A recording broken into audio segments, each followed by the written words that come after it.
For today's review, we did the scariest thing of all. We went outside. Hey everyone, it's me, Aaron. I'm Michelle. And this is Thorgiween, where we're reviewing a horror film every single day, all month long. And we are in the lead up to the end of this month. We have now done, 28 days in a row? This is impressive. So, we wanted to do something here at the end that was kind of special. So we wanted to review a brand new horror film. And this is one that a lot of people have been looking forward to for a while. It is Guillermo Del Toro's Frankenstein. And the reason why people have been looking forward to this for a long time is because Guillermo Del Toro is a huge fan of the classic Universal monsters. He loves Frankenstein. He has talked about this for years. This has been his passion project he's been wanting to do. And it is genuinely stunning to me that anybody could look at Guillermo Del Toro and not let this guy just start making Universal monsters. I actually think there was something going around where I think he was at one point approached to do the Dark Universe or something. He was going to be their guy in charge of all that. It was something like that. And he had to turn it down. And man, you want to talk about how something could have gone incredibly different. Putting Guillermo Del Toro in charge of all that? So, yeah, this is one of those that he's been wanting to do for the longest time. And you can feel the passion in this film. Mm-hmm. And this feels like something that is so true to the source material, but just elaborated upon and just exploding with style all over the place. I will say this right now. This is my most controversial thing I've probably ever said on here. Water is up here around my neck. I do not care for most Guillermo Del Toro projects. That's an exaggeration. I like Guillermo Del Toro. I love him as a person. I think that he is one of the most uplifting and upbeat filmmakers out there with an incredible eye and imagination, and he's done incredible stuff to lift up other young filmmakers out there and other artists out there. I think that he is a wonderful human being. I have always thought his movies were okay. And granted, I've only seen 5 of his movies. So maybe the other ones he's made, I would just absolutely love them. But I feel after 5, I've got a pretty good idea. And I've never hated them. I want to make that clear. I have never hated his movies. But I've always walked away yeah, that was okay. Yeah, that was good. I like that.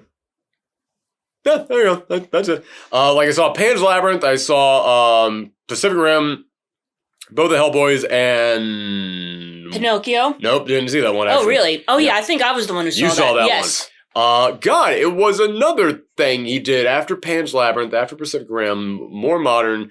Shape of Water, that was it. Oh, yes, the one with the lady who falls in love with the fish man. Yes, Guillermo del Toro is on a one-man... Guillermo del Toro is on a mission to make every classic Universal monster as fuckable as possible. That should have been the opening joke that we did. Screw it. Anyway. Yeah, and every single one of those films, I always walked away from being yeah, that was okay. Yeah, it was all right. But then people just come in here saying oh, it's amazing, it's incredible. And it's good. I like it. There's nothing in the films I really dislike, but they just never really hit for me. This is easily my new favorite Guillermo del Toro film. And it's not even close. Because this is the first time that I've ever watched one of his films and be I get it. Yeah, I always thought the dude had an eye for film. The dude had an amazing eye for visuals, how to capture a shot, very imaginative. Just the stories never really did it for me. I never got that emotional impact. And I will admit, I do still have problems with this film. And my big problem is the emotional impact at the end, I feel, is rushed. I feel okay, I get how that was supposed to be an emotional impact, but it feels like there's some spots in the middle that are missing. So yeah, I still think that the emotional impact didn't quite do it for me there. Everything else I absolutely love. And again, I'm only talking about the emotional impact of the finale of the film. All the emotions leading up to that, I think he nails. I think that this story is wonderful when it comes to capturing these characters, to exploring each of them psychologically, to just showing all the struggles that they've gone through, to showing the connections that they have with each other. I think it's great. It's just the very final emotional thing to happen. I was didn't quite hit for me. I love what you're going for, love what you're trying on that. I agree that is how the film should end. But I think that I just need like one thing there to like go, like, it feels like we were here and you went here. It's like, just like in between, if that makes sense. This is so new, I can't spoil anything. So, how did you feel about this film? I really did enjoy it. And like you said, I could also feel the passion in it. Sorry, it just... We need to take like speech lessons if we're going to be doing this much, because we have both, all day today, both of us have just been like, I need to get my little bottle of water off screen. Yeah, like we should have a bottle of water off screen or something like yes, that. But anyway. So as you were saying, my apologies. I can definitely feel the passion in this movie, and it does pay off. And that's pretty much all I can say. Like you put your heart and soul into it, and it shows. Like, this is the best thing that I will say. This is probably my favorite this is probably my favorite on-screen interpretation of Frankenstein. This is definitely my favorite Guillermo Del Toro film, and I give this thing the highest honor that I can bestow upon a film, which is that I had to pee 10 minutes into this movie, and I held it throughout the entire thing because I kept waiting for a scene where I was like, okay, nothing important is going to happen, and things are kind of dying down. There's a little bit of a boring moment in here, like, God damn it, this is so engaging, and I am so intrigued by everything that's happening, and I want to keep watching every single minute of this. Man, I gotta hold this thing in. That, I'm not exaggerating. Like, that is how much I enjoy this film. It is hold your pee in for 2 hours, and I still tried to sit all the way through the credits. Because I was just like, I don't know, man, the credits are just really pretty, and it's part of the whole film. I like the font. Yes, exactly. I don't think there's going to be something special at the end of all this. It's just, the entire thing was good, and when I see a good film, I like to watch all the credits and just like wash over me as like that after dinner mint of, yes, just let it all sit there. But I was like, no, I couldn't. I still tried to get halfway through. Anyway, let's stop talking about me having to pee. Let's go into this film, and it's Frankenstein. Yeah. You know Frankenstein, but I will say, I've heard people say that this is meant to be more of a adaptation of the book rather than of the previous films. And I have not read Mary Shelley's Frankenstein. No, I've been meaning to. Like, I've been hearing a lot of good stuff about it. Me too. I read Bram Stoker's Dracula, and I always found it fascinating going back to, like, the other interpretations of Dracula and being like, this isn't quite the same. It's a little bit different. So I have always wanted to check out Mary Shelley's version. There are a few things I know in there about, like, how the monster behaves differently than he does in the films. And I could definitely see that in here. So there's definitely DNA of Mary Shelley's version in here. But as we were watching this film, I kept trying to judge it as its own original thing. I kept trying to not go like, okay, how is this compared to the Universal films, to the other ones that I've watched? And I do think that judging it only as its own thing, this feels like Guillermo Del Toro's Frankenstein. Mm-hmm. No matter how much of it was meant to be a direct adaptation of the book, this feels like, this is Del Toro. This is 100%. From the very beginning, in which you are getting, what's-his-face, in which you're getting Frankenstein's backstory, Dr. Frankenstein's backstory. That's one thing that I will say. This is like the first Frankenstein's movie where I actually did not feel like calling the monster Frankenstein. I kept looking at it like, that's the creature. That is the creature. It's the creature. That's what we all refer to it as. I never thought I would ever be able to do that, but yeah. So when I say Frankenstein, for once, I'm referring to Dr. Frankenstein. So you really do get Dr. Victor Frankenstein. The first name will be very important. Yeah. Because you'll be hearing it a lot. Yes. So, this film, as I said, you can tell almost immediately that this is a Guillermo del Toro film. Because when you're getting the backstory of Victor Frankenstein, and you're seeing the visuals, like, of how, of, like, his mother dying, and you see, like, the coffin that they put her in. Holy crap! That Del Toro went in on this. And I want to say, Del Toro wasn't out there like sculpting this stuff by hand. No, he's got cinematographers working for him. He's got prop designers working for him. He's got people building these sets for him. So Del Toro not only did he go into this thing with a vision, he found people who were able to pull those visions off. So respects to all the other people involved in the production of this. No AI. Yeah. As he likes to say, fuck AI. Yeah, good on him. So they all came together for this thing, and this film just has a sense of cohesion to it. Like you said, I keep wanting to give Del Toro all the credit for this, but that's because everybody who worked on this thing, they feel like a well-oiled machine. All the props, all the sets, all the actors, everybody just feels like, no, we are on board with this vision. Everybody gets it. It's so good. But you get the backstory on Victor Frankenstein. And again, I haven't read Mary Shelley's Frankenstein, but I did have to wonder, is this the first time that I've ever actually seen Victor Frankenstein's origin? That's interesting because you see his origin and you get the sense of why this guy is so obsessed with life and death. And that is one thing that I have to give this film credit for. They knew the number one rule of adapting a Frankenstein story, which is that Dr. Frankenstein has to be an asshole. He has to be the most psychotically obsessed a-hole you can imagine, because this guy is all about, I'm going to bring the dead back to life. I'm going to do that. That is the thing that I'm going to do 100%. You are all weak-willed little fools, little NPCs in my story, because I'm going to be the one who brings people back to life. And if you're not on board with it, then that's because you're an idiot. But you see his backstory, you understand why he is the way he is. And that's great. Guillermo Del Toro is a guy who always liked to provide sympathy for the monsters, and this is a film that makes sure that you know, no, Victor Frankenstein is the monster in here. He is absolutely the monster. But he ends up finding this rich old benefactor, and the rich old benefactor just happens to have a niece who is engaged to Victor Frankenstein's brother, which I've never even heard of Victor Frankenstein having a brother. Yeah, that might be like that might be from the book. Might be Del Toro original, might be from the book. No, I don't know. But yeah, the niece's name is Elizabeth, and the brother's name is Will. Yep.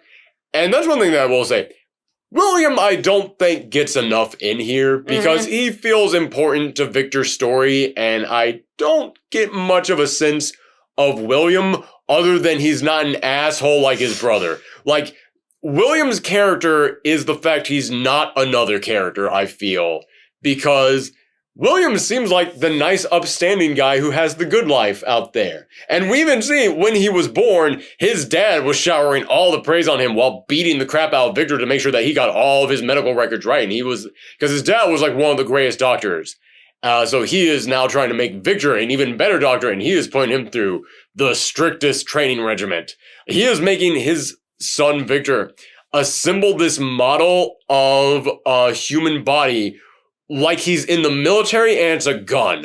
Like he's like, no, you gotta do it again, like having to put that thing back together again. Meanwhile, William's getting all these presents. Yeah, he's getting a pony. Yeah, just getting showered with attention. And so you do get the sense when you meet them as adults, that's like, William probably has a pretty nice life. And he has no clue of how demented his brother is. But you also get the sense that they have not really talked that much. However, Elizabeth and Victor, even though Elizabeth is engaged to William, you immediately know, like, there's going to be a connection between the two of them. Not so much because Elizabeth shows any interest in Victor, but because Elizabeth challenges Victor in a way that Victor starts listening to. They're both nerds. They are. Yes. So she's into entomology. Like she loves bugs. Yes, she's very fascinated about nature and everything. So they're like constantly like talking about what makes things move and activate and blah blah blah. And it's just. But also like so many other people just tell Victor, no, you can't do that. She's actually like challenging him. Like, okay, you said something. Wait a minute. Like. We see other people when he is trying to present his discovery of how to bring the dead back to life to all these doctors. They're shouting him down as being a madman. But then when he's talking to her, she doesn't shout him down. She just goes like, yeah, I think that you're completely wrong about this. And he's actually like, I'm sorry, what? What? No, hold on a second now. Like he's actually listening. So immediately we see something that lets us know like, okay, he has an interest in her. And yeah, they start getting closer together. They start bonding, but it never goes too far. Yeah. But you definitely get the sense that Victor would want it to go too far. But they do have to call things off. However, Elizabeth could never have been his first love, because his first love is always the experiment. It is always the thing that he is trying to do of bring the dead back to life. And there comes the moment in which, like, Elizabeth, they just can't be together anymore. And it takes like a few seconds for Victor to get over that, because, yeah, he's heartbroken until he gets an idea. And then, I'm sorry, I gotta get back to that thing that I really love. It's like, oh no, anyways. Yeah, that's kind of what it is. And I love that because, again, it shows the dedication that Frankenstein has for this. And Frankenstein is played by Oscar Isaac in here. If that dude doesn't get a nomination for an Oscar this year, I'll be stunned. He is so good in this role. Everyone is good in this role, but he was given scenery to chew, and he put on a bib and got a knife and fork. Like, he went in on this. He knew the assignment.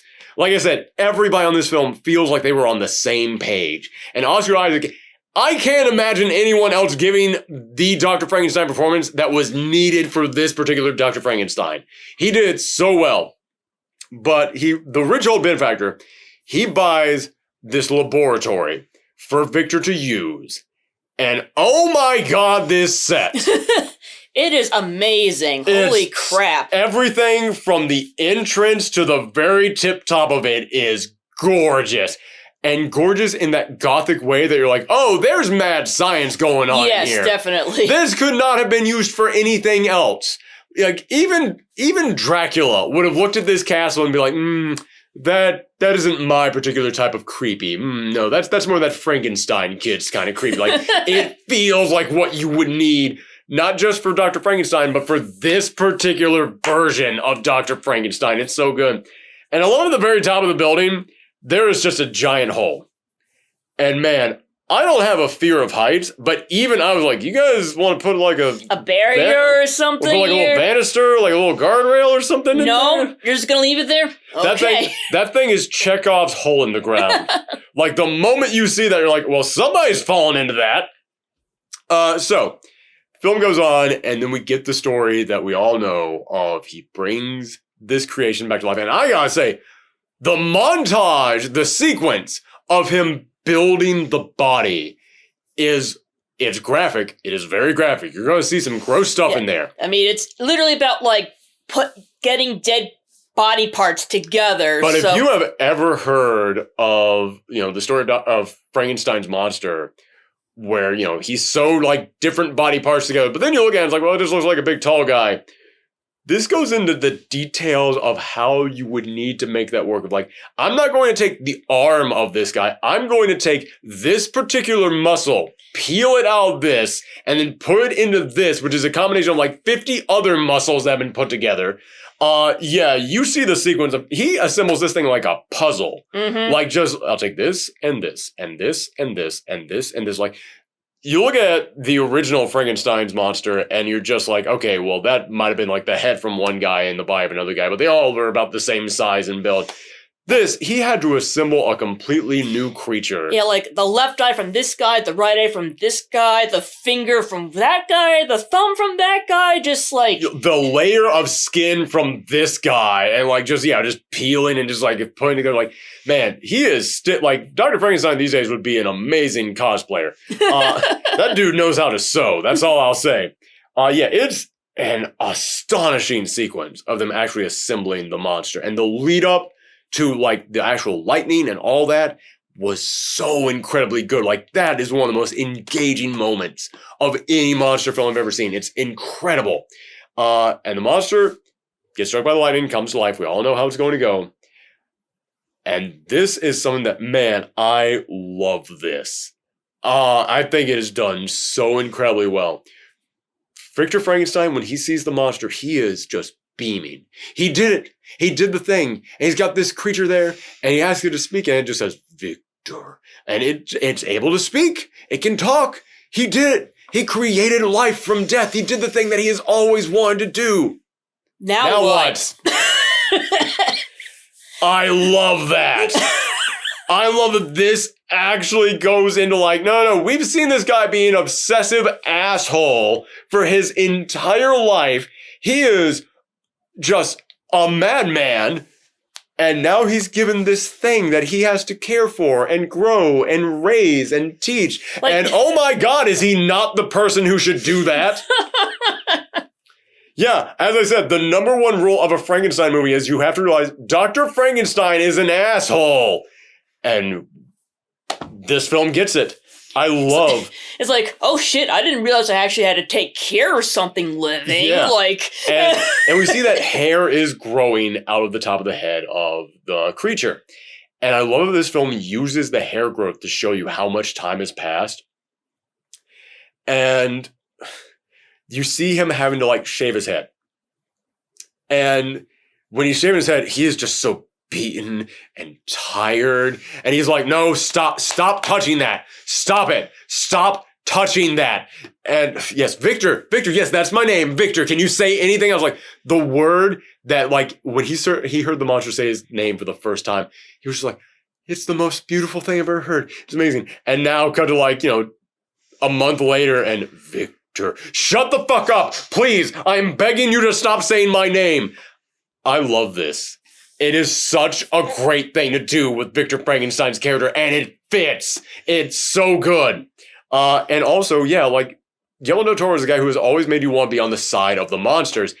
You feel so bad for the creature in here.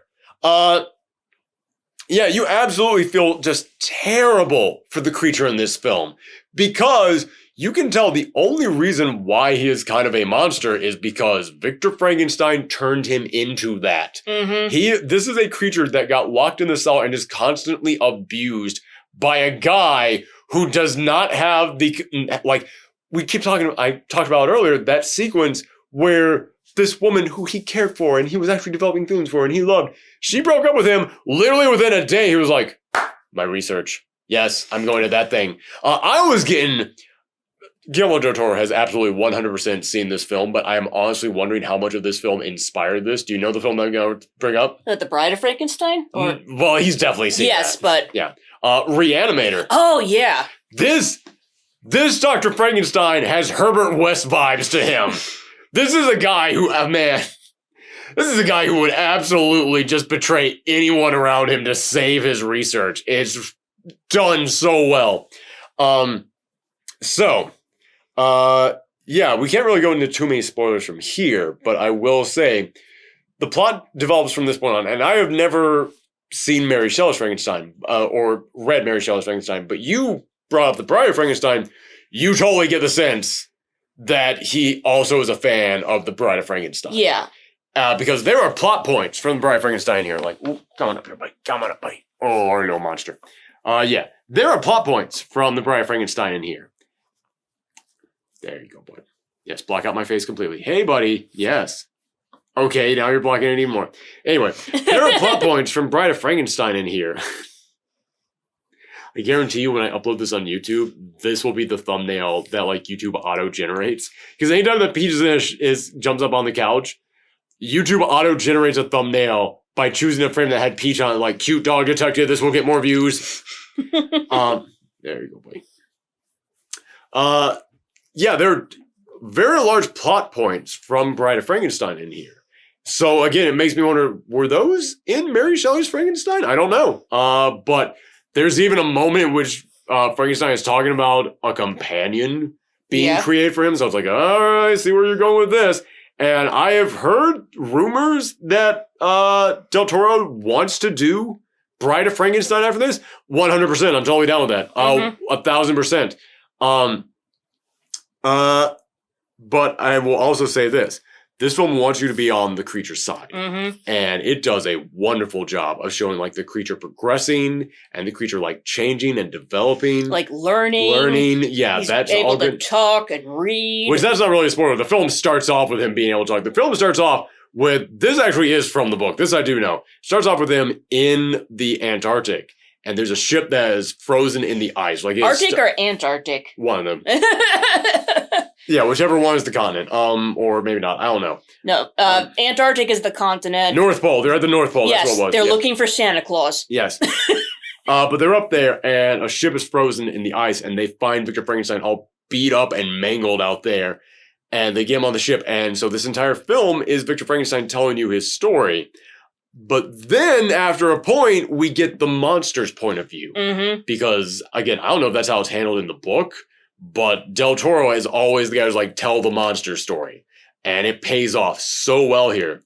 However, in the beginning of this, the very first time that you see the monster, holy crap, that is one of the most frightening sequences that I have seen from a Del Toro film. Again, 3 out of the 5 Del Toro films I've seen have been the Hellboy films and Pacific Rim. So that's not saying a whole lot. But I watched this, I'm like, this dude knows how to shoot monster movies. Like, that is genuinely terrifying. That was such a good sequence in there. And it kind of made me hate that we got compassion for the monster and we came to like him, because I was like, I kind of want to get that, like, chill again. Like, that was really good. That whole sequence was great. So yeah, we can't really go into too many spoilers after this, but I will say, I think the characters are so good. I think that what they do to make this film original from other Frankenstein adaptations is brilliant. This film, it feels cohesive, like everybody was on the same page. There's so much imagination in here. The only thing that I'm not the biggest fan of in here is that a lot of the emotional resolution to me feels like there's scenes missing. Because, there's, I won't go into any details. I won't say anything. But the note that it ends on is great. I love the note it ends on. That is absolutely how this story should end. But it felt like we got to see literally what happened right before this emotional note happened. And I'm like, I do not quite buy that that this is how this would go down. I get why it would. Because we're hearing stories from characters' points of views. And when you're hearing stories from characters' points of views, I can see how that would lead to emotional conclusions. How that would lead people to feel a certain way. But I felt like I needed to see that impact happening on that person, and I didn't quite get that. I did like where it... Listen, when we get into the actual spoiler part of this, I will be able to say way more about this. But being as vague as I possibly can... Because we don't want to spoil anything about this movie. Yes, you should go and see this. This is 100% a go and see film. Yes, I do like the emotional beat that it ends on. I just felt like we were here. The emotional beat is here. I wish I got a little bit in between here, is what I'm saying. What about you? How do you feel about the film? I really enjoyed this. Like I said, I could feel the passion behind it. And when I feel passion behind a project, I can't help but enjoy it. Mm-hmm. Yeah, so what grade would you give this? An A. I'd go A+. I would go, maybe an A+. Like, it's really good. It's just... It's just my one little thing that was keeping me from giving it the S class, whatever we call our best rating ever. But A+ it's really high up there. But okay, let's get into the actual spoiler stuff in here. I mentioned that my really only problems with this are I feel like the emotional climax moments aren't quite, like, it feels like we're here and here. When Elizabeth finds the creature in the castle, I love that she actually showed him compassion for a moment.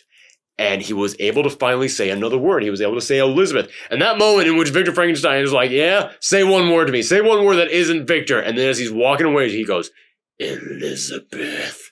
And you see Victor actually scared. But it's that specific kind of like, I fucked up kind of scared. Because the creature says it maliciously. And the creature has not had a malicious tone at all throughout this film. So when he says Elizabeth, it already lets Victor know, oh, the monster is capable of learning. Maybe I wasn't the one able to teach it. Like, Victor kind of gives up on the monster almost immediately. Yeah. I mean, he gets a lot from he's very much like his father. He's his father's son. Yes, very much so. Yeah, and... So yeah, he is trying, you can tell he's trying to teach the creature the way that he was taught, by being an asshole to him. And there comes, man, you're yawning a lot, buddy. You sleepy. You're a sleepy pup. But you can tell he's trying to teach him the way that his father taught him, which is to be an asshole. And the creature isn't responding to that. The moment that Elizabeth shows him kindness, he starts to actually learn.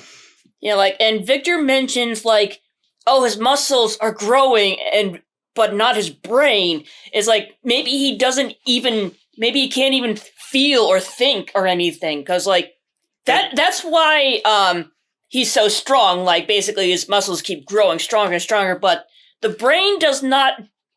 It takes longer for the brain to develop, because there is a lot going on in there, so... Also, like, you can make your muscles stronger by beating your muscles. Yes. You can make your muscles stronger by ripping your muscles apart and letting them heal back up stronger over and over again. That doesn't work on the brain. No. Yeah, and you can tell Victor doesn't know the thing that the brain needs. Compassion. It needs actual, like, patience and compassion and love, and that's something that Victor has never had.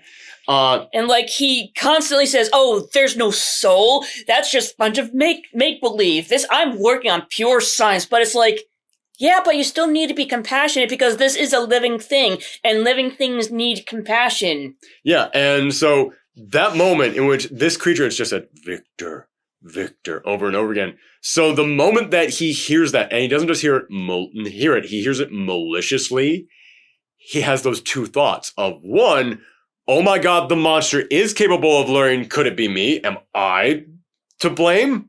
No, it's the creatures who are to blame.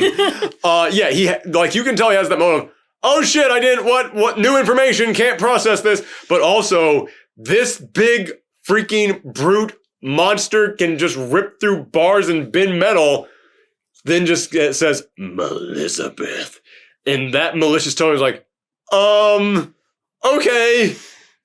Oh. Maybe I fucked up on this one. Oh, I guess it can develop thoughts and feelings. And I've spent all this time beating it and calling it an idiot and being mad at it. Oh, let me go ahead and burn this place down. But, so we do get that little connection from that the monster has with Elizabeth. And then at the end, when the creature comes into the wedding, and I love the whole exchange of, like, Victor sees it and he's just like, oh, fuck this thing again. But Elizabeth comes in. And Victor tries to shoot the monster. Elizabeth stands in front of it and gets shot. Then everybody comes racing in. And Victor immediately says the monster did. He's such an asshole. Yeah, like, this isn't the first time, like, he killed somebody off and blamed the monster for it either. Yeah. Like... the benefactor, he's like, I have plenty of money, but I'm running out of patience. I want this done. It's like, no, not yet. And then eventually, the giant hole in the ground... Yeah, comes back. Yeah, and that's how he does it. And then he explains... Which, like I say, best line delivery in the entire film is when the benefactor reveals that he has syphilis, and the reason why he's funding all this is because he wants his brain to go in this monster's body. And I love that when he reveals that to Dr. Frankenstein, he just goes... No! It's the best, like, no, you idiot! Like, this guy just revealed to you that he's dying, and again, Victor Frankenstein has no compassion. This guy reveals to you that he's dying, and the guy who gave you all this money to do this big crazy experiment is requesting this thing of you, rather than going, I'm sorry, but you realize why we can't do the syphilis. It attacks the brain. Your brain wouldn't work in there. He just goes, no! It has this absolute tone of, you fucking idiot! What is wrong with you? Again, big Herbert West vibes coming from this version of Dr. Frankenstein. So that guy dies, and he just never tells Elizabeth anything. No, he says the creature killed him. Yeah, but, like, that's after they show up, because they haven't heard from these guys in forever. Like, he just, like, hides this, like, none of this happened, don't worry about that. He went to live at a farm upstate. But yeah, he shoots Elizabeth and then immediately blames the monster for doing it. He's such an asshole. And then the monster takes Elizabeth. It's a beautiful sequence of him taking her away. And then they have this moment in which she is talking to him. And it's this really nice bonding moment between them. And all I could think was, the only time you ever saw him was that one moment in the castle where you said, like, Elizabeth, that's it. She needed to be at that castle for a week trying to teach this monster. Yes. And we needed that. We needed another week of her at the castle. And if I had gotten that, this emotional moment at the end would have been amazing. It would have been incredible. I didn't get that week, though, and all I could think was, you have only seen this thing for a culmination of maybe 5 minutes. It's like supposed to like represent like Victor's childhood because his mother like died when he was young, so he didn't like get enough love from her. So maybe like Elizabeth not being there for the creature is kind of like the same thing, or I don't know. Again, it's symbolism all you want. The fact of the matter is, I know artists who use symbolism. They're all cowards. I'm kidding. Yeah, no matter what the symbolism is, she only spent like 5 minutes with this monster, and she's supposed to be having this big, sad, emotional farewell with it, and we meant so much to each other. It's like, no, you only really talked for like 2 minutes. I wouldn't really go quite that far. So it's like, again, I needed her to be at the castle for a week and get like multiple scenes of her and the monster. Then that emotional moment would have knocked it out of the park for me. But the other one is after the monster goes off, the monster like just beats the crap out of Dr. Frankenstein, and it's just like, you belong to me now. I was like, oh, this is an amazing twist. I would love to see like a whole sequence in there where the monster then like drags Frankenstein back to the castle and forces him to like start working on like creating a bride out of Elizabeth or something, and like Victor knows it's wrong, but he can't say no because the monster like, I'm out for blood now. You don't cross me. Also, the monster can't die. Yeah, we should point that out.